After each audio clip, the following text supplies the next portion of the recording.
Because something else is changing that you didn't touch on. Okay. Right? Yeah. So your rookie season, you had the rookie contract. Yeah. Right? Uh-huh. Then you go into you go practice squad or whatever. But now your money is starting to change. Yeah. What else is changing around you? Oh, man. So, because all before you hit the little rookie contract, I mean, from the time you got into the NFL to now you're in Denver, where they giving you your big. I don't want to call out all stats out. It wasn't like I was looking it up and then it was like 15 million Gary. But anyway, so now you're getting these millions of dollars that's guaranteed to you in Denver. What else is changing around you? Yeah. So that was after the Super Bowl, right? And but you had to know this was coming. Yeah. Well, you knew this check was coming. I had an idea.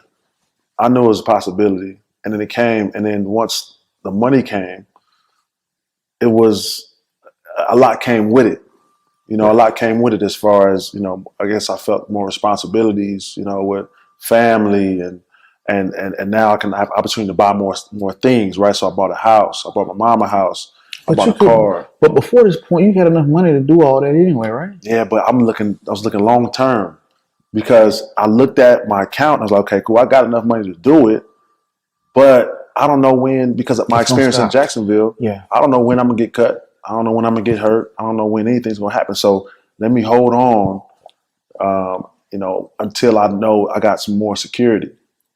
But when you got that guarantee, you like, oh, I'm here now. Yeah. What I'm going to do. Yeah. So now, what's changing now? What, you know, like you feel like now everybody, you got to take care of everybody. Yeah. Right. And so, you know, and I ended up messing up initially because I got really good financial advisors. And, you know, we do a end of the year review every year. And that year, after we won the Super Bowl 2016, right? I got paid 2016. So December 2016, I do the end of the year review. And they say, hey, B, yeah, man, you spend a lot more than usual. I was like, what you mean? He's like, yeah, you've averaged spending about $1,000 a day. And I'm like, for the whole year? He said, for the whole year. And I was like, oh, no, I'm tripping. I'm tripping. But it's so easy, though. Want to partying every day? Nah, but see, like, and I'm trying to figure out, are they including the car in this? I hope they included the car in that. You know what I'm saying? Because that's a discretionary spending, right? That ain't even talking about. They ain't talking about your personal car. You just so it's about my discretionary spending. So it wasn't the house. It wasn't. How do you have enough time to spend $1,000 if you're in the house? And you know what's crazy? I could look back and I can't even tell you what I spent it on. All I know is I bought a car. Was you hacked? Did somebody hack your account? Nah, man. Nah. So you were just and then so that's the thing, right? It's so easy to. Let me ask you a question. Did you go out a lot? Yeah, I went out a lot. Okay, well, but in Denver, I was going out. It's not expensive in Denver. Yeah. But see, you know, people don't realize. They ask like, yo, how do people go broke? It's easy. You got a lot. You could spend it on. You could do what you want. You could buy what you want. You could travel. You can go here and there. It's easy to go broke. Easy. So it's really about being disciplined. It's really about knowing. Okay, well, I got to say no. You got to start saying no to people and to certain things. You got to really hone in on your future and like, okay, well, I want kids and I'm only, at the time I was 27, 26. I'm only 27. Man, let me, I got a whole, 50 years, right? And I got to leave some money to my kids. So let me create a plan or have my financial advisors help me with a plan so I could be successful and I won't be hurting at 40, Mm-hmm. Okay. So now you won the Super Bowl. Yeah. You got the guaranteed money. I'm into real estate, more so on the investment side. I'm joining this firm as well. They want to be a partner in their fund, trying to raise money, with Embodies Properties, which would be good for my future. We're going to call it Legacy Real Estate Group. Okay. And, I honestly want to get in the media. I love talking. I could talk sports. Yeah, I feel like I could do it, man. I just got to get a nice coach, learn the tricks of the trade. Right now, I'm already doing the Raiders pregame show for Channel 8. Mm-hmm. I do a podcast for the Denver Broncos on Monday mornings with Michael Spencer. Good game. So now, you want to get into media and you want to pretty much, you said you're partnering with a real estate firm that pretty much this real estate firm is going out and buying real estate properties.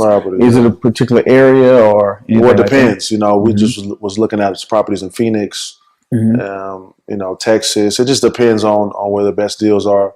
Not necessarily A properties, but like the B, C properties, maybe fix them up a little bit. Now, during your time, did you make any investments? Yeah. So, you know, during my time, I made some investments, but the bulk of my investments happened after. And so we talking about, you know, finances, you know, I had calls with my guys and they say, a lot of times what people try to do is they make all this money while they're playing. Now they're not playing, the money's not coming in. So they try to invest to make up the difference. I was like, okay, cool. Because on an investment, you may get paid quarterly, annually, monthly, depending. So they try to invest to try to get that. Now that could be disastrous if you just throwing your money everywhere trying to get these checks. But my best investments have come after I played. Yeah. Okay. So what was your worst investment? What's that when you put money at, you know, what's that you say, man, I wish I could take that. And my lawyer tells me this all the time. So my financial advisors, we went to the Bay Area and we met with these venture capitalists and we had a meeting and it was this company called Jill's Crackers, right? They was in Whole Foods. And so my financial guy was like, yo, man, this is a nice investment for you. Yo, I listen. What do you know about crackers? Do you eat crackers? Are you a cracker guy? Nah. You know about okay. All right. But see, at the time, I didn't really know much about investing. So I was like, okay, I trust him. He's been in the game a long time. Okay. So cool. I'm gonna put my money in this Jill's Crackers. Terrible idea. I put more than 6 figures in the Jill's Crackers business, and so it was in Whole Foods. I had the crackers. It was good. You know, it was healthy crackers, like maybe gluten free. And so what happened was, right? They needed a new oven. The company needed a new oven. They couldn't bake the crackers. Okay. The company needed a new oven. Okay. To bake the crackers. And so this is what I was told. Company needed a new oven. And so, you know, they took some of the profits and bought an oven. Okay. Right? And so they got the oven in transit, taking the oven from wherever they got it from to the factory. The car gets in an accident or the truck gets in an accident, damages the oven. I'm like, that doesn't, how is the oven damaged? So apparently because the oven was damaged, they couldn't bake the crackers. They couldn't bake the crackers, but then they was asking the investors to help them get new oven. To help get new oven, to spend more money. And then my financial advisor was like, well, look, we're trying to overthrow the people in charge because they're running the business terrible.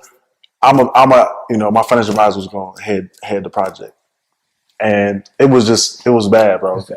I lost my money in the Jill's Crackers deal. Jill's Crackers. Now let's switch the subject. What has been your best investment? You say, hey, this has actually worked for me. Yeah. So, I got 2 of them. Well, I'll just give you my best one. So my best one right now is real estate, right? I invested in these 2 apartment complexes. Did you keep your house in Denver? I sold it, unfortunately.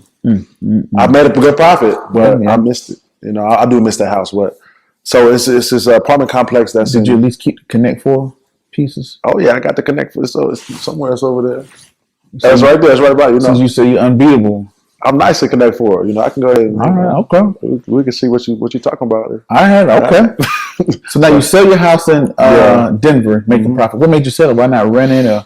Well, I was renting. I was renting to one of the Broncos players, at a good price. Man, I was making $6,500 a month on that. It was good, but the market was at its peak. So, and then my realtor was telling me I would have to pay property taxes if I rented one more year, or capital gains taxes. Capital gains taxes if I rent it for 1 more year. I guess it's out of 5 years. If you rent it 2 out of the 5, then you got to pay certain taxes. I guess a lot of money. So I decided to kind of go into more of an investment property versus being a primary residence. Absolutely. I read a couple books, but go ahead. Yep. So then, the housing market boomed this year. So, I made a nice profit off it. So I decided to sell it. put a lot of that money into this apartment complex that's in Monroe, Louisiana. Okay. And so we get paid quarterly. It's a syndication, right? So they came in and we acquired it. We fixed it up a little bit, and I get paid quarterly off that, which is nice right now. Which is pretty nice. I'm like, cool. So now, okay, cool. Now I'm generating some income because once you stop playing, right? You know, you see green, it's all good. I'm getting money, but you see red, but now it's all red out your bank account. I'm like, damn, I'm okay. Everything is going out. Everything's going out. Nothing's coming in. So I'm like, okay, cool. I got to figure something out. And so, you know, I was just like, okay, well, let me hop into real estate, and it's proved to be fruitful. And I just built a house in Atlanta that I'm about to sell, and that should be nice as well. So, I mean, real estate to me is been my lane. Yeah. All right, cool.